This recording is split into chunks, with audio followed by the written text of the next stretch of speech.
The morning sun spilled through the lace curtains of Eleanor's small apartment, casting delicate patterns across the hardwood floor. At 70, she had lived many lives within this own daughter. Wife, mother, teacher, friend. Each role had shaped her, carved lines into her face, and wisdom into her heart. She sat at her kitchen table, a chipped ceramic mug of chamomile tea warming her hands, and stared at the stack of unopened mail. Bills, catalogs, reminders of a world that demanded her attention. But today, something felt different.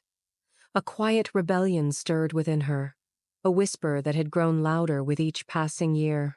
What if I let it all go? Not the essentials, not the love or the laughter, but the weight, the expectations, the clutter, the noise. She sipped her tea, the steam curling upward, and decided that this was the moment to begin. Eleanor's life had been a mosaic of obligations. As a young woman, she'd chased approval like a moth to a flame. She'd worn the right clothes, said the right things, smiled when her heart ached. Society had been her mirror, and she'd polished it diligently. But now, at 70, she saw the cracks in that mirror. The opinions of others, once a guiding star, felt like chains. She thought of the neighbor who'd raised an eyebrow at her unkempt garden, the colleague who'd questioned her decision to retire early. Their judgments had once stung, but now they were irrelevant. She was no longer the young woman who needed validation.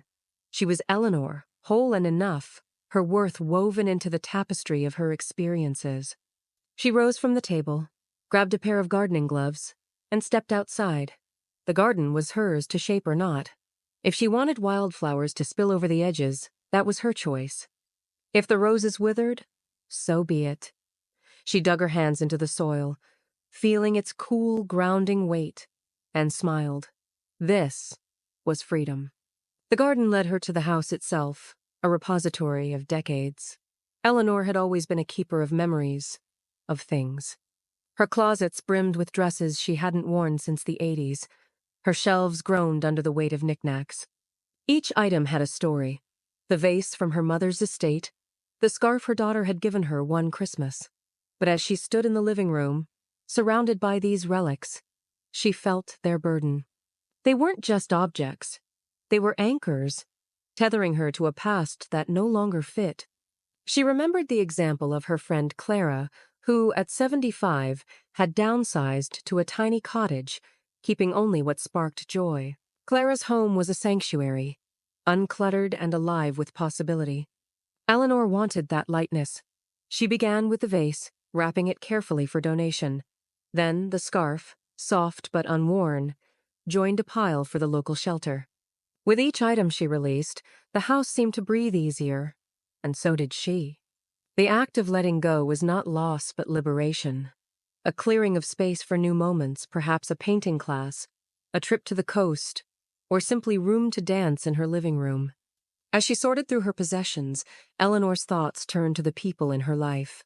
For years, she'd maintained friendships out of habit or duty. There was Susan, who always left Eleanor feeling small with her subtle criticisms, and Tom, whose endless complaints drained her energy. She'd endured their company, convinced that loyalty meant staying, even when it hurt. But at 70, she saw the truth. Life was too precious for relationships that dimmed her light. She thought of the joy she felt with her book club, where laughter and ideas flowed freely, or with her granddaughter, Lily, whose curiosity rekindled Eleanor's own. Those were the connections worth nurturing. She wrote a polite but firm note to Susan, declining their next lunch. With Tom, she simply let the calls go unanswered, trusting the distance to speak for her. It wasn't cruel. It was necessary. She felt a pang of guilt, but it passed like a cloud. Her heart was fuller for it, ready to pour into those who lifted her up.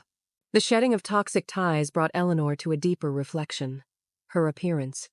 She'd spent decades chasing society's ideals of beauty diets that left her hungry, creams that promised youth, mirrors that judged. Her hair, now silver, had once been a battleground, dyed to hide the grays.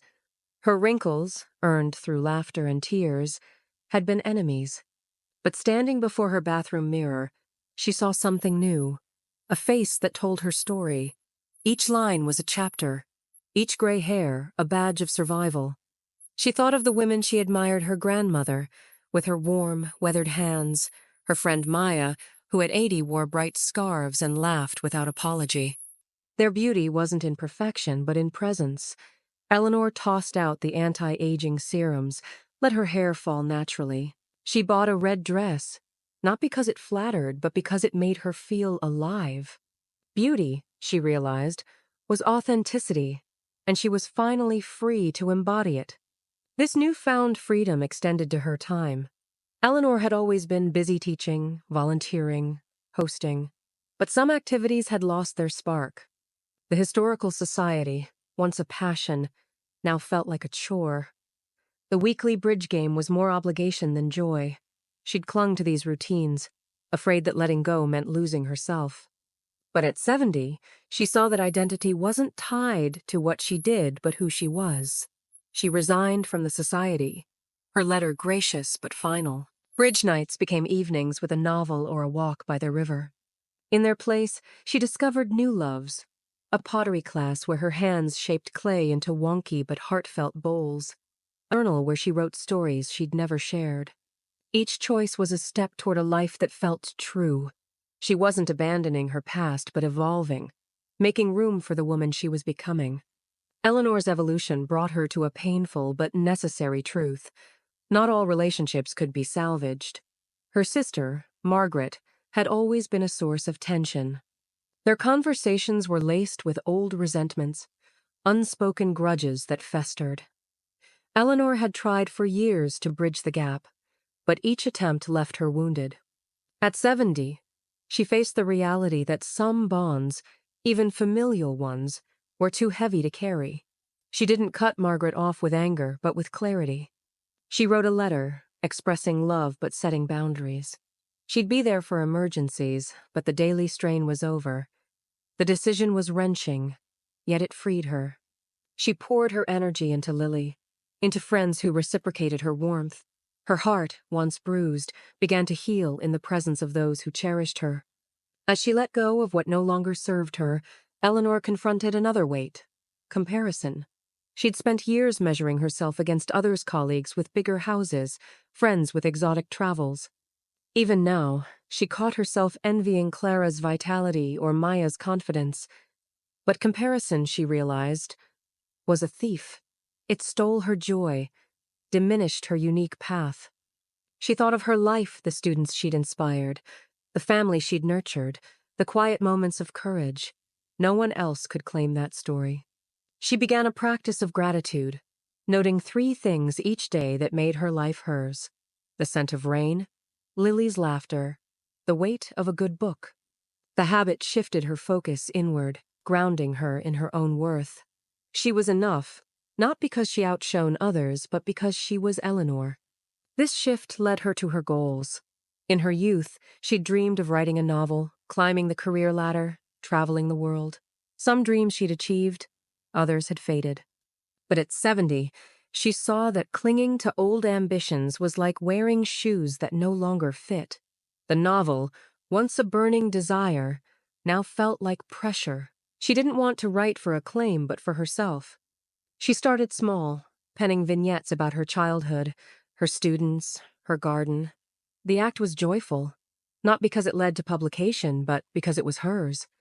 Other goals travel, success morphed too. She didn't need Paris. A weekend at the coast with Lily was enough. Her aspirations now were simpler, rooted in presence: to love deeply, to live lightly, to savor each day. Guilt, Eleanor found, was a stubborn shadow. She'd spent decades prioritizing other students, her family, her community. Saying no felt selfish, even now. When she declined a fundraiser to spend a day painting, she felt a twinge. When she chose a quiet evening over a noisy gathering, she worried she'd disappointed someone. But at 70, she was learning to release that guilt. Her happiness mattered, not as a luxury, but as a necessity. She deserved to paint, to rest, to choose herself. The more she did, The more she had to give, her laughter was brighter, her presence fuller. She began to see self-care as a gift, not just to herself, but to those she loved. A happy Eleanor was a better grandmother, friend, human. The process of letting go was not linear.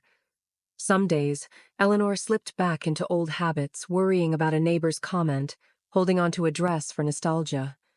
But each step forward strengthened her resolve. She began to notice the world differently. The sky was bluer, the birds louder. She felt lighter, as if she'd shed not just possessions but expectations. Her apartment, once crowded, was now a haven, filled with plants, books, and space for her thoughts. Her days, once dictated by duty, were now hers to shape. She joined a choir, her voice shaky but earnest. She took Lily to the beach, collecting shells and stories. Each moment was a reclamation, a declaration that her life, at 70, was not winding down but opening up.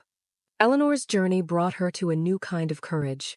She'd always been strong raising a daughter alone, navigating loss, but this was different. It was the courage to be seen, fully and unapologetically. She wore her red dress to the choir concert, her silver hair gleaming under the lights. She shared her vignettes at a local reading, her voice trembling but true. She said no to obligations without explanation, trusting her instincts. This courage wasn't loud. It was quiet, rooted in self-acceptance.